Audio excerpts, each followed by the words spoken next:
Choque de guerreros. Las provincias de Prusia Oriental constituían un vasto espacio de llanuras, bosques, lagos y ríos.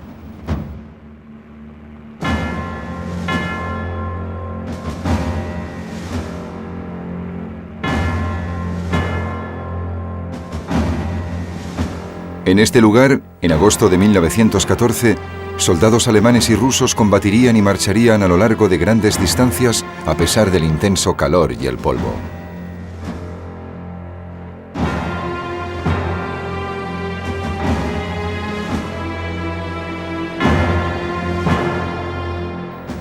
En el frente oriental, el avance se medía en cientos de kilómetros, en contraste con los pocos que se ganaban en el oeste, con un elevado coste en vidas humanas.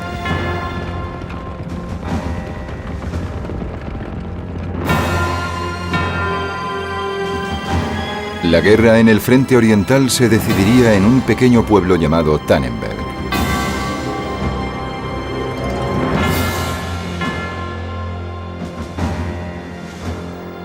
Tanto los alemanes como los rusos confiaban en la victoria y en terminar la guerra antes de la Navidad.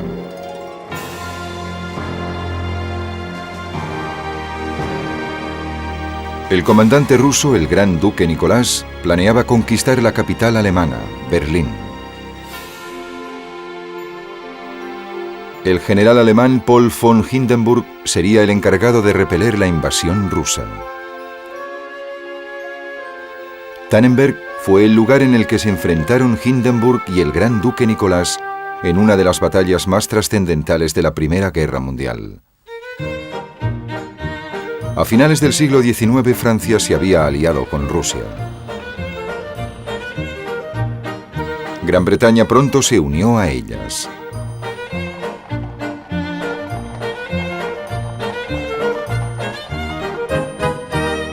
Fue una de las mayores alianzas de Europa. Su objetivo era evitar el dominio alemán del continente.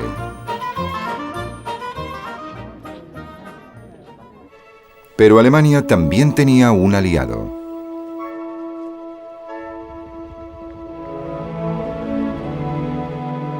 El Imperio Austrohúngaro, que ya estaba en declive.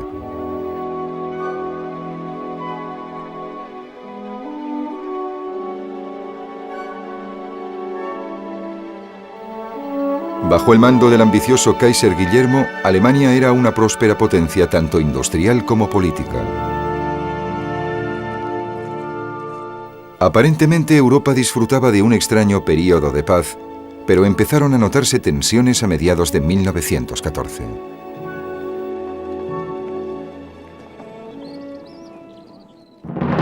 El punto crítico se alcanzó el 28 de junio. El heredero al trono austríaco, el archiduque Franz Ferdinand y su mujer Sofía, fueron asesinados en Sarajevo, la capital de Bosnia.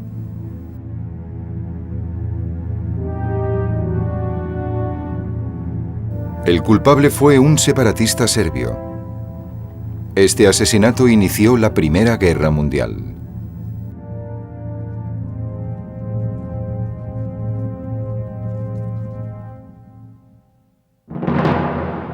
Las grandes naciones se movilizaron y se prepararon para la guerra.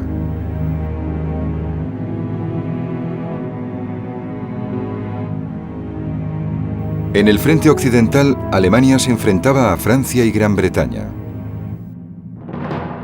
En el frente oriental, Alemania y Austria luchaban juntas contra Rusia.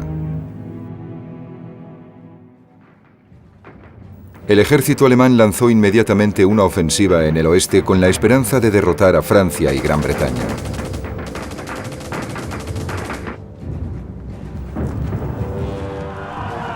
Pero en el este, el ejército alemán se vio obligado a ponerse a la defensiva desde el principio.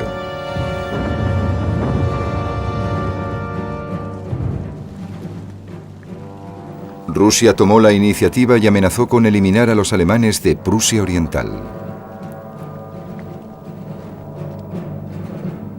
El comandante supremo alemán, el general Helmut von Moltke, decidió que solo había un hombre capaz de cambiar tal situación. El general Paul von Hindenburg dejó su retiro para salvar Alemania. Nacido en 1847, Hindenburg era tan atractivo como decidido. Su familia pertenecía a la aristocracia militar de Prusia.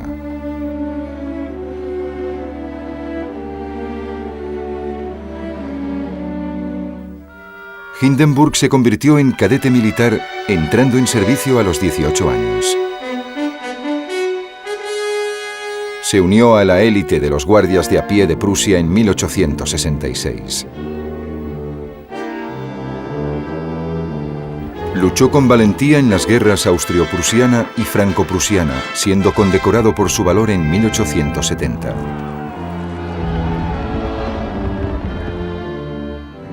Tras la guerra franco-prusiana permaneció en el ejército y fue ascendiendo. Al retirarse el conde Alfred von Schlieffen en 1904, Hindenburg, ya general, fue elegido para sustituirle. Sin embargo, durante la prueba final de las maniobras militares anuales en 1905, tuvo la desgracia de vencer al Kaiser. Se dio cuenta de que aquello no sería bueno para su carrera y prefirió pasar al retiro. Más tarde escribiría: «Mi carrera militar me había llevado mucho más lejos de lo que había esperado. No había perspectivas de guerra, así que pedí retirarme». Aunque seguía estando activo dentro del ejército, incluso en la Asociación de Excombatientes de la Guerra Franco-Prusiana, Hindenburg estaba impaciente.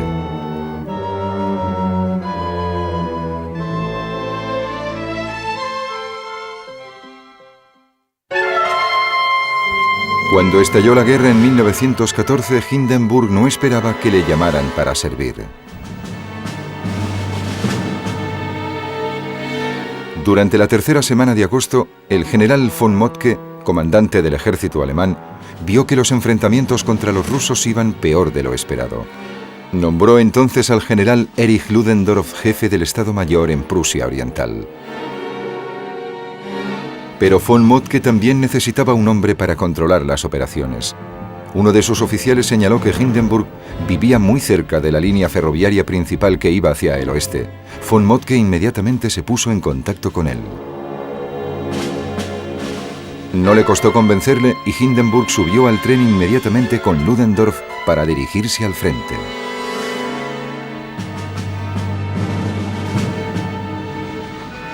Hindenburg emprendía un viaje para encontrarse con su destino.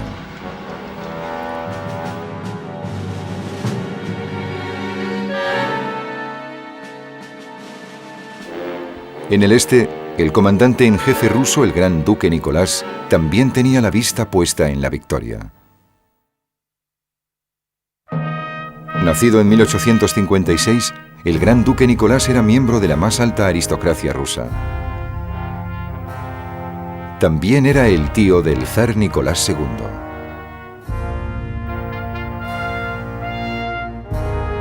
A diferencia de Hindenburg, su única experiencia en combate había sido como ayuda de campo de su padre, el gran duque Nicolás el Grande, durante la guerra ruso-turca de 1887. De imponente estatura, el gran duque era un buen militar, pero debido a su condición real, no le permitían estar al mando en el campo de batalla. Aún así, se ganó la reputación de ser un gran reformista de las Fuerzas Armadas zaristas. Eso le hizo poco popular entre algunos de los oficiales de más edad del ejército ruso. Su mayor crítico era el general Yakov Zhilinsky, jefe del Estado Militar ruso, aunque lucharían juntos durante los primeros meses de la Primera Guerra Mundial. Cuando empezó la guerra, el zar decidió declararse comandante supremo de las fuerzas rusas.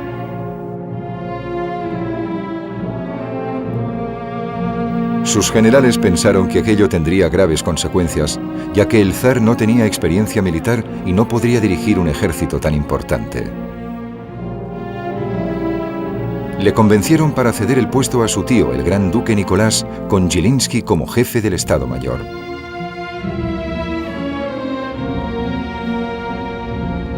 En las primeras semanas de la guerra, las victorias rusas parecían confirmar que la elección del gran duque Nicolás era un acierto. Este confiaba en que sus ejércitos continuarían avanzando hasta conseguir la victoria decisiva.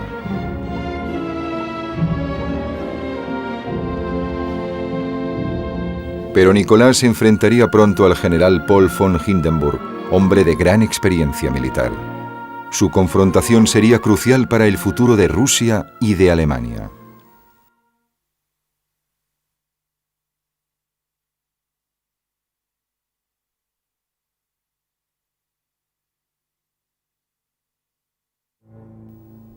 Cuando ambos bandos entraron en guerra en agosto de 1914, sus ejércitos se desplegaron según unos planes que habían sido ideados y retocados a lo largo de varios años.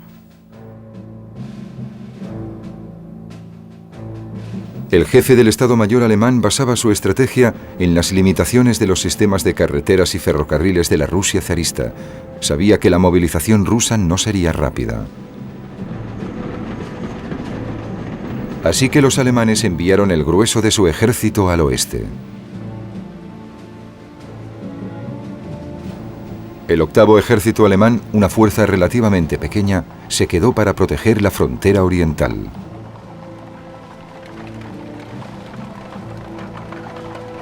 El ejército ruso pretendía atacar rápida y enérgicamente en Prusia Oriental y después avanzar hacia Berlín, mientras contenían a los austríacos en el sur.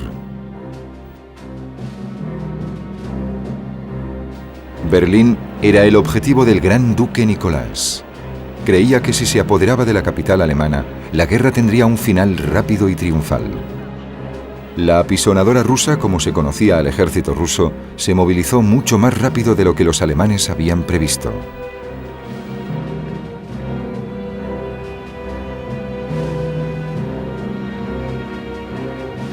El general Max von Prittwitsch, conocido por sus hombres como el Soldado Gordo, dirigía el octavo ejército alemán en Prusia Oriental, pero se trataba de una figura mediocre, sin cualidades como comandante de guerra.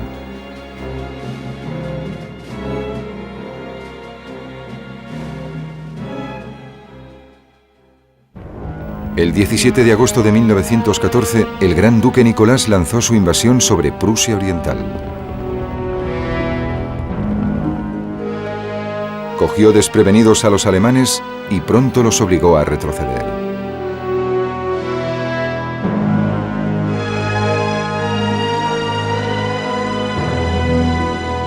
Miles de civiles alemanes se convirtieron en refugiados. Asustados por los rumores de la falta de piedad de los rusos, huyeron hacia el oeste.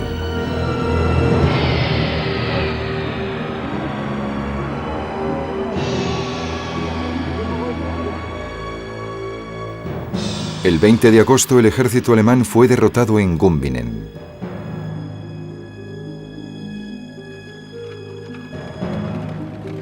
Los alemanes seguían retrocediendo.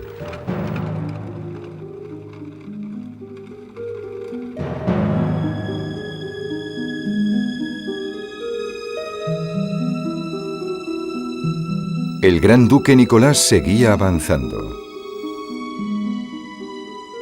Esto ponía en peligro a Königsberg, capital de Prusia Oriental.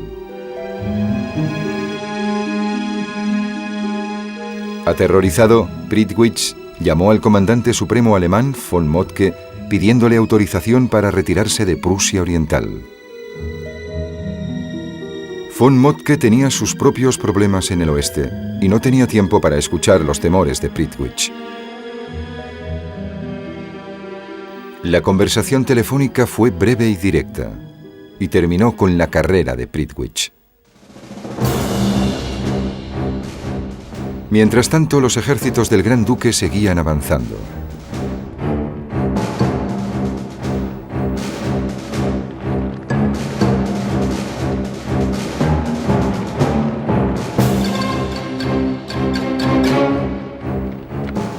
Los alemanes empezaron a preparar desesperadamente una nueva línea de defensa en la retaguardia.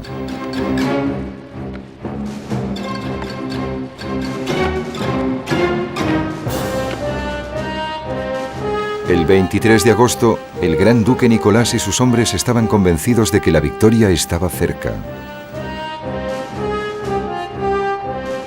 El gran duque sabía que poseía una ventaja considerable debido al número de tropas. Tenía bajo su mando a 2 ejércitos que sumaban un total de 500.000 hombres. El octavo ejército alemán contaba con menos de 250.000 para la defensa. El general Pavel von Rennenkampf dirigía el primer ejército ruso en el norte. El segundo ejército en el sur estaba bajo el mando del general Alexander Samsonov. Este debía coordinar su avance con el de Rennenkampf y atacar hacia el noroeste. Las intenciones del gran duque eran aislar las fuerzas alemanas de Prusia Oriental en la zona de Königsberg.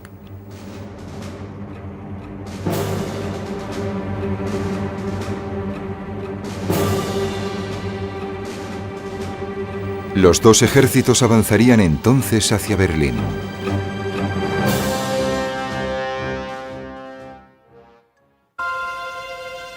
Hindenburg se encontró frente a esta grave situación al llegar al cuartel general de Prusia Oriental.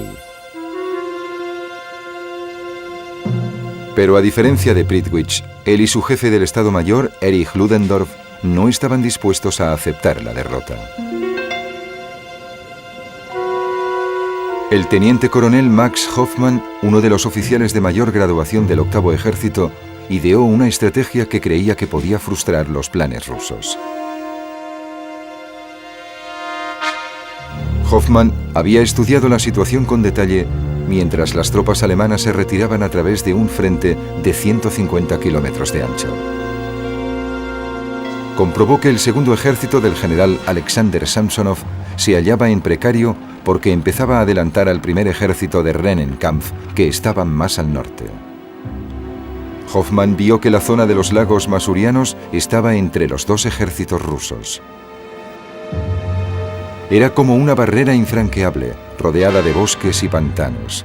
Así que mientras los comandantes del gran duque Nicolás avanzaban, un área de más de 80 kilómetros de vías fluviales separaba sus 2 ejércitos. Ese gran obstáculo natural proporcionaría un tiempo importantísimo a los alemanes. Hindenburg y Ludendorff estaban de acuerdo con Hoffmann de que se podía obtener provecho de esa situación. La geografía permitiría a los alemanes concentrar sus fuerzas primero contra un ejército ruso y después contra el otro.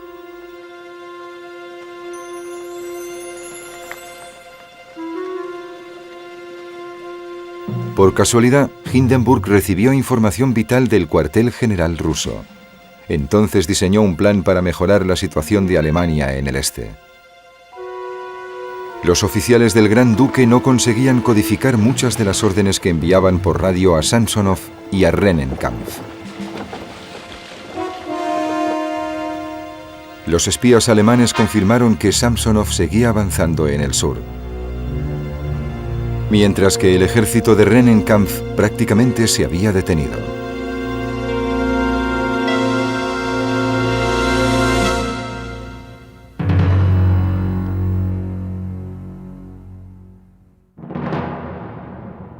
Hindenburg decidió que Samsonov era la amenaza más inmediata y se dispuso a atacarle primero.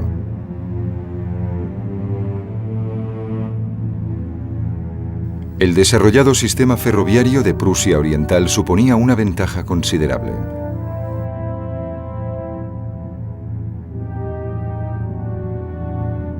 Sacándole el máximo rendimiento, Hindenburg trasladó una gran fuerza militar hacia el sur para atacar al segundo ejército de Samsonov.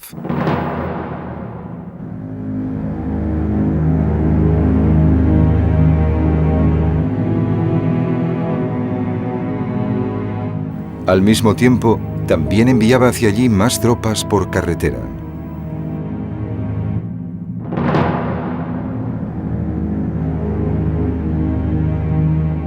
Dejó solo una escasa fuerza de reconocimiento en el sector norte. Una vez hubiera acabado con la amenaza rusa en el sur, Hindenburg calculaba que tendría tiempo suficiente para desplegar a las tropas en el norte y vencer al otro ejército ruso.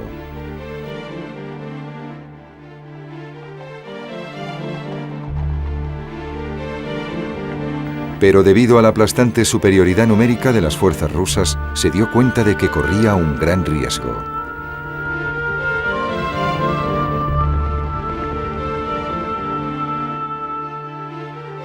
Si Rennenkampf avanzaba lo bastante rápido, podría abrir el camino hacia Berlín y podría atrapar al grueso del ejército alemán en el sur. Pero el alto mando alemán no esperaba que Rennenkampf ayudara a Samsonov, ya que Hoffmann reveló a Hindenburg que los dos generales rusos se odiaban.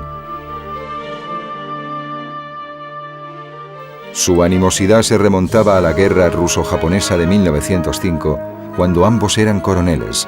Ese evidente antagonismo podía ser una ventaja para los alemanes. El gran duque Nicolás creía que la enemistad entre sus dos generales había sido olvidada y seguía confiando en su propia estrategia. Si ambos ejércitos seguían avanzando simultáneamente, el gran duque estaba seguro de que gracias a su velocidad, su potencia de fuego y su superioridad numérica, acabarían con el ejército alemán.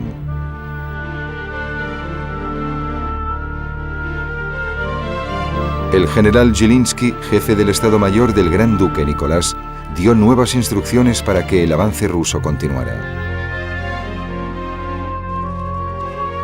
Pero los hombres de Samsonov tenían dificultades para progresar con rapidez por el difícil terreno del sur.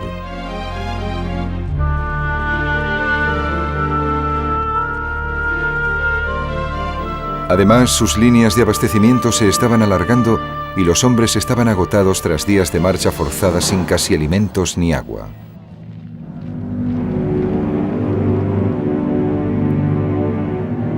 Tal y como había previsto Hoffmann, Rennenkampf no parecía tener intención alguna de avanzar con rapidez.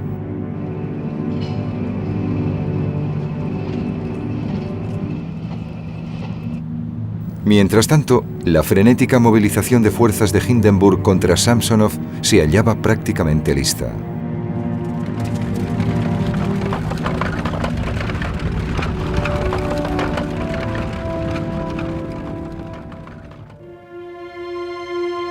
La pequeña aldea de Tannenberg se hallaba en el camino del avance de Samsonov.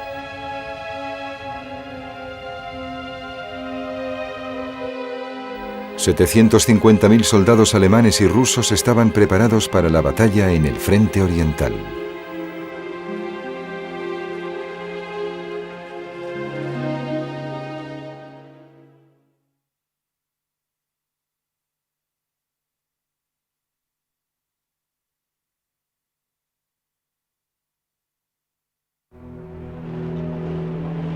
En 1914, el ejército ruso del Gran Duque Nicolás era el mayor del mundo. Podía movilizar a 5 millones de hombres en unas semanas. Los reclutas rusos eran en su mayoría campesinos, pero se convertían en excelentes soldados y tenían un buen liderazgo. Estaban acostumbrados a las condiciones extremas, desde las heladas temperaturas del invierno al caluroso y ardiente verano ruso.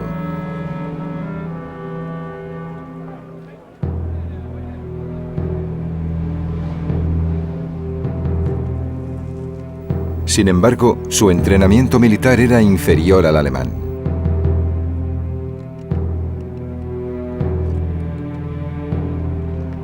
En 1914, la mayor parte de los soldados rusos eran reclutas nuevos con poca o ninguna experiencia en combate.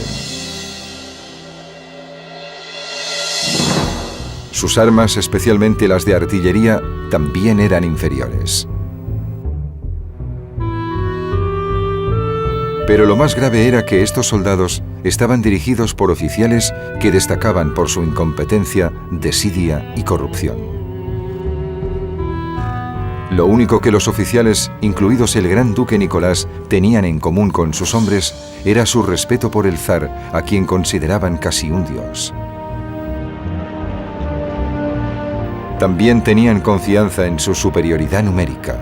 Muchos oficiales rusos afirmaban que la cantidad tenía una calidad propia superior.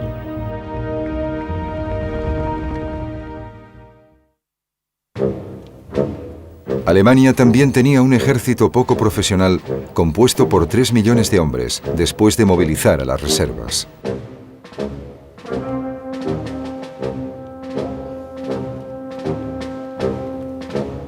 Pero a diferencia de los rusos, los reservistas alemanes eran entrenados cada año.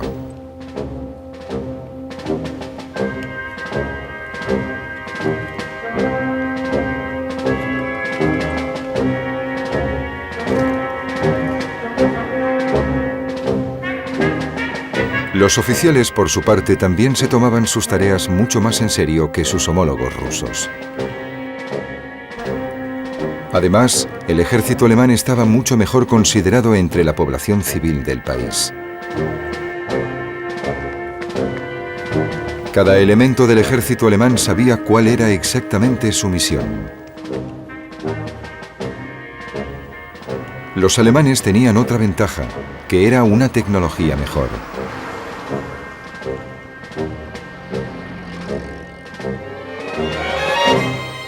Además, sus servicios médicos eran eficientes y muy respetados.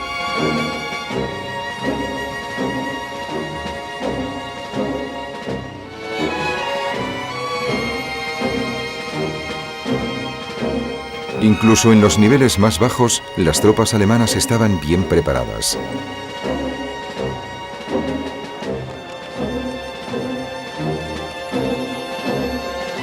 Y a diferencia de sus oponentes, tenían equipos para protegerse de las inclemencias del tiempo. La rápida expansión de la industria alemana antes de la guerra se debía en gran parte a los esfuerzos por equiparar a las fuerzas armadas. Armas como el cañón Krupp de 77 milímetros de disparo rápido eran las más modernas de su clase. La ametralladora Maxim de la infantería era una de las mejores que se habían fabricado hasta entonces. El ejército alemán tenía mejores comunicaciones por radio.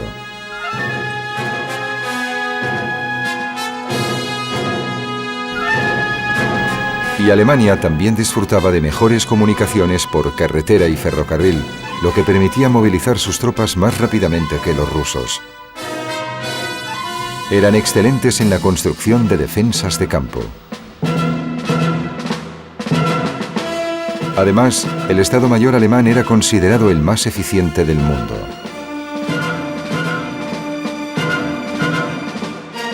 Pero lo más importante era que tanto los soldados como el pueblo alemán confiaban en Hindenburg.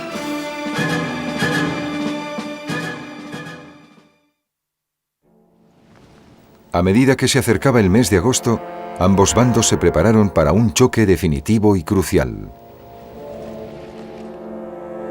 El general Paul von Hindenburg y el gran duque Nicolás realizaban los últimos preparativos en sus planes de batalla.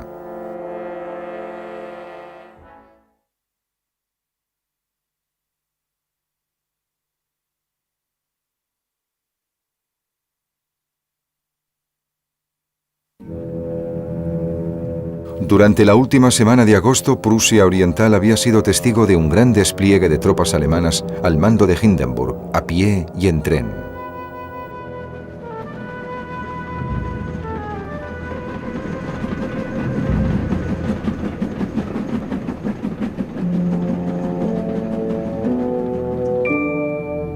Las habían enviado al sur para contener la ofensiva rusa del segundo ejército del general Samsonov.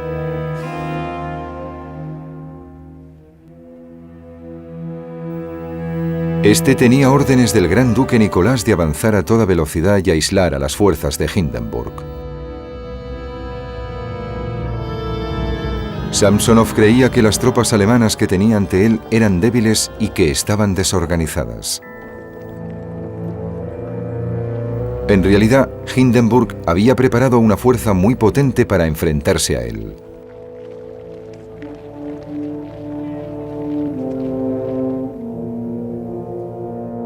El general Hermann von François, comandante del primer cuerpo alemán, recibió órdenes de Hindenburg de atacar a Samsonov.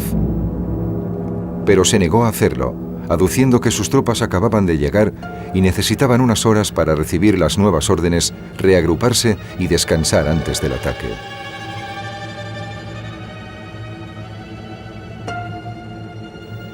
Erich Ludendorff, jefe del Estado Mayor, se puso furioso al saberlo, pero Hindenburg y Hoffmann, que confiaban en el criterio de von François, le calmaron. Su confianza estaba justificada. En 24 horas, von François había empezado a avanzar hacia el flanco izquierdo de Samsonov.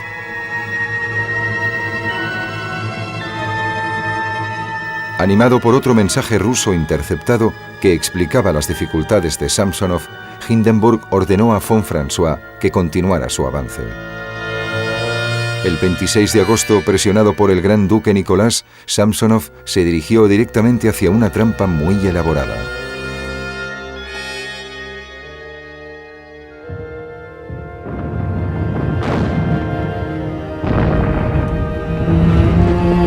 Sin previo aviso, los alemanes desataron una tormenta de artillería y fuego de ametralladora sobre las tropas rusas.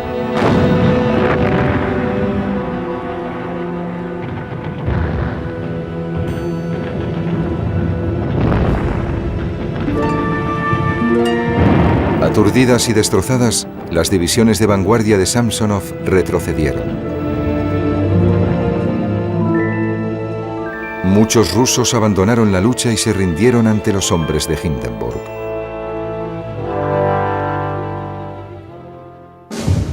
El 27 de agosto, von François atacó al ejército de Samsonov por el flanco.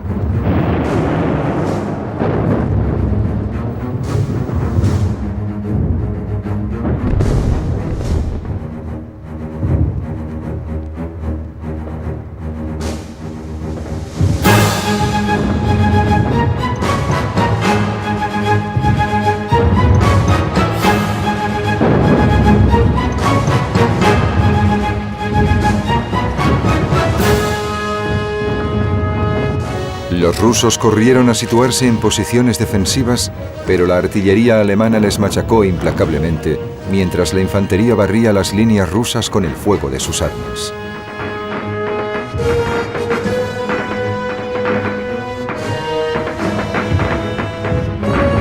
Al ver que los rusos vacilaban, los alemanes lanzaron un ataque decidido.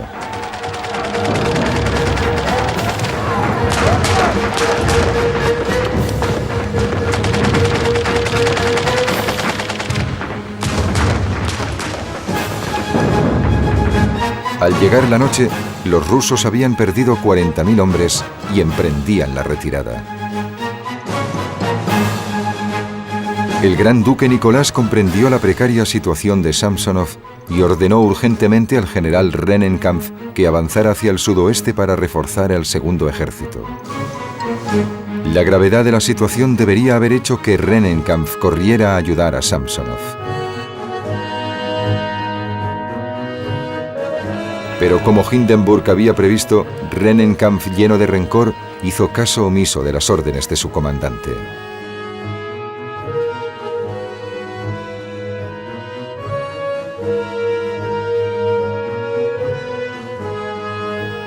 Samsonov estaba solo para intentar salvar a su ejército.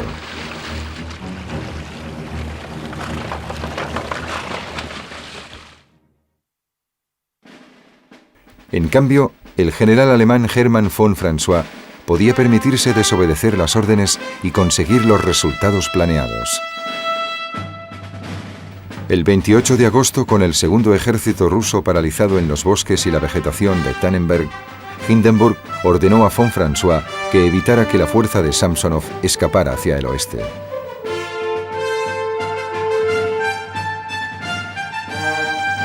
Pero von François tenía un plan más ambicioso.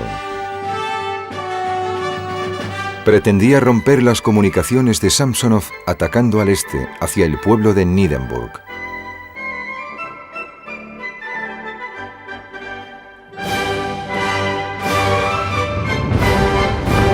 El pueblo y el paisaje que lo rodeaba sufrieron primero un intenso bombardeo. El ataque y el asalto posteriores formaban parte de un brillante plan que condenaría irremediablemente al segundo ejército ruso.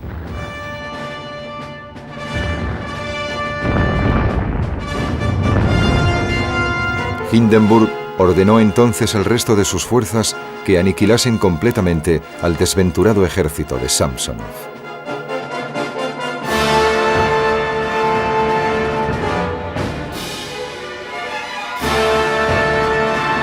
La excelente y creativa desobediencia de von François le valió el apodo de El Zorro. Había prestado un buen servicio a Hindenburg. Mientras los hombres de Samsonov luchaban en los espesos bosques cercanos a Tannenberg, empezaron a perder cohesión. Hindenburg sabía que el segundo ejército ruso estaba a punto de enfrentarse a una derrota catastrófica, a menos que el gran duque Nicolás pudiera obligar a su otro ejército a que fuera a su rescate.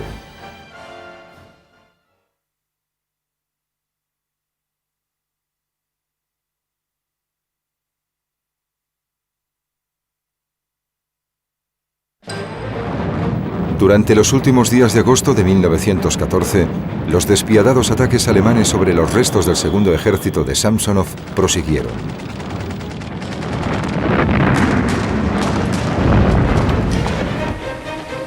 En el norte, el otro ejército del gran duque Nicolás finalmente se movía, pero hacia el oeste, alejándose del ejército de Samsonov que estaba en el sur.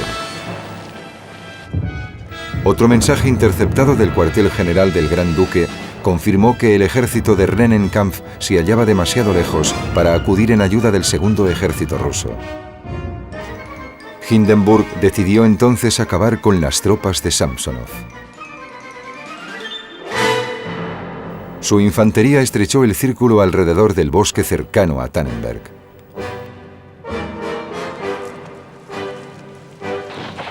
Los rusos se asustaron e intentaron evitar a los cazadores alemanes, pero no sirvió de nada. Los hombres de Samsonov estaban totalmente desorganizados.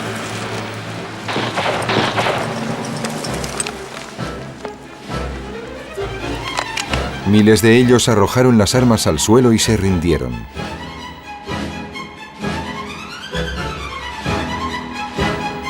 Samsonov, humillado y derrotado, decidió hacer lo más honroso.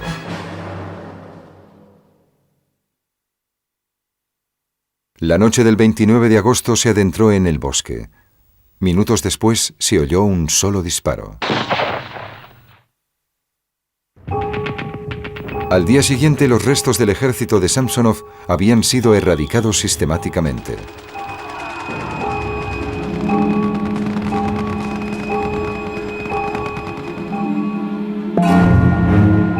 Metieron a los supervivientes en jaulas, como ganado en sus corrales. Las fuerzas de Hindenburg habían capturado a 93.000 rusos y solo habían perdido 35.000 hombres.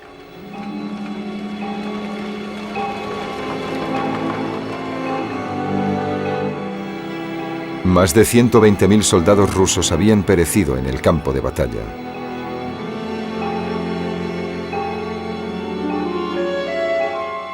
Los alemanes también habían capturado más de 700 piezas de artillería rusa.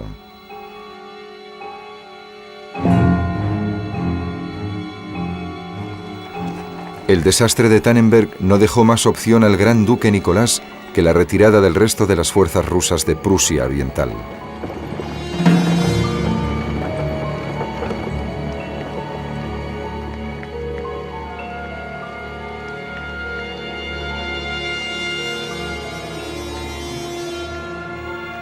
Hindenburg avanzó rápidamente para cortarles la retirada.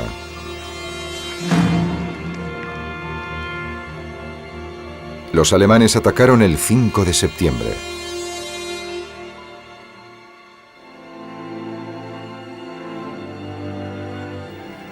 Y el día 9, las tropas de Hindenburg habían capturado 30.000 prisioneros más.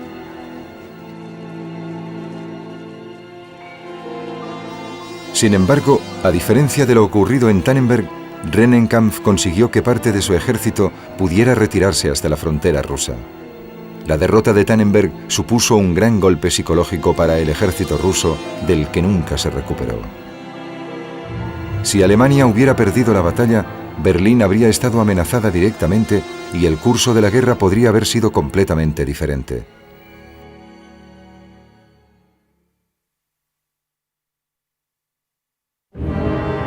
El general von Hindenburg fue ascendido a mariscal de campo. Como héroe de Tannenberg se convirtió en un icono nacional.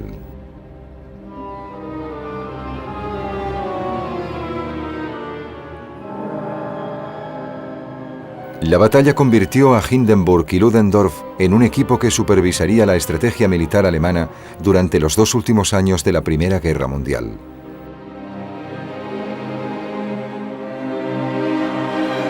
Tras la derrota final de la guerra, Hindenburg se convirtió en el presidente de la República de Weimar.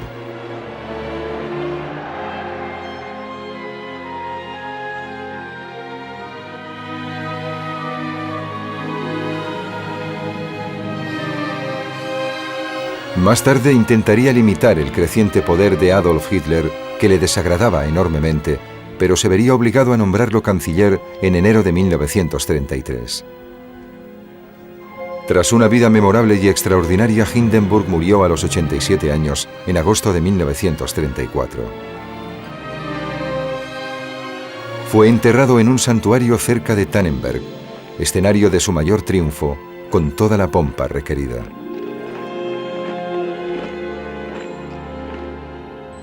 Por una ironía del destino, fue Hitler el encargado de organizar la solemne y respetuosa ceremonia funeraria de Hindenburg.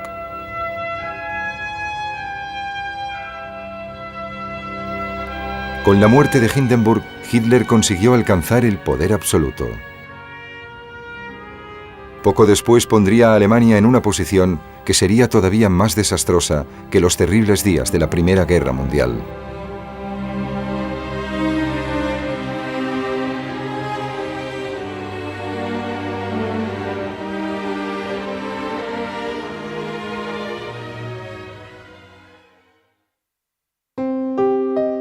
Tras la batalla de Tannenberg, el gran duque Nicolás destituyó a Zhilinsky e intentó volver a revivir los éxitos militares rusos.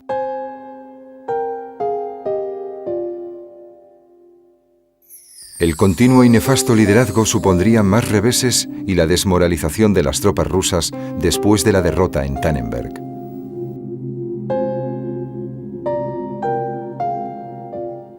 El zar Nicolás II asumiría todas las responsabilidades de mando en agosto de 1915, apartando de él a su tío, el gran duque Nicolás. Sería una decisión terrible para Rusia que la conduciría a su derrota definitiva. El gran duque Nicolás fue nombrado gobernador general del Cáucaso, donde los rusos consiguieron una serie de victorias contra los turcos. Continuó pidiéndole a su sobrino, el zar Nicolás, que iniciara la necesaria reforma rusa.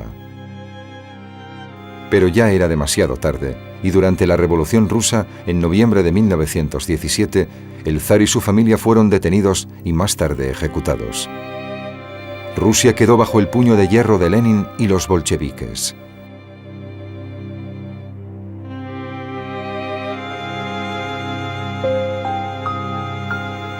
El gran duque Nicolás consiguió escapar de Rusia y se exilió en Italia y Francia, donde vivió tranquilo durante la última década de su vida. Murió en 1929.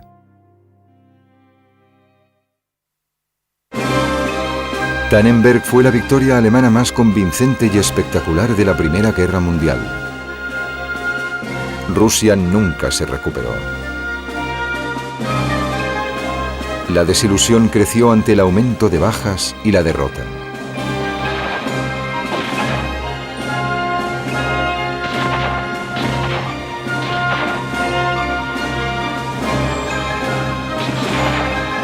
Esta creciente vulnerabilidad abrió la puerta a los bolcheviques para que se hicieran con el poder.